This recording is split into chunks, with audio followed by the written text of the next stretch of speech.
भायाले सातलडी corporation र नाइमा रहेका छन्।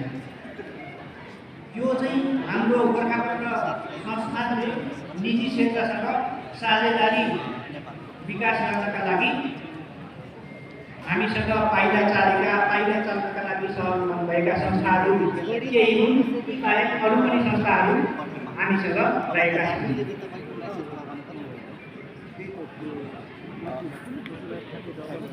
प्रत्यक्ष प्रसारणको लागि अर्को संस्था पनि थपिएको छ। एभिडेन्स टेलिभिजनबाट पनि प्रत्यक्ष प्रसारण हुन गइरहेको जानकारी यहाँलाई गराउन छ।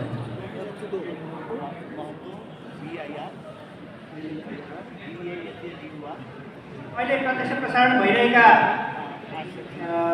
सञ्चार माध्यमहरू म फेरि भन्छु।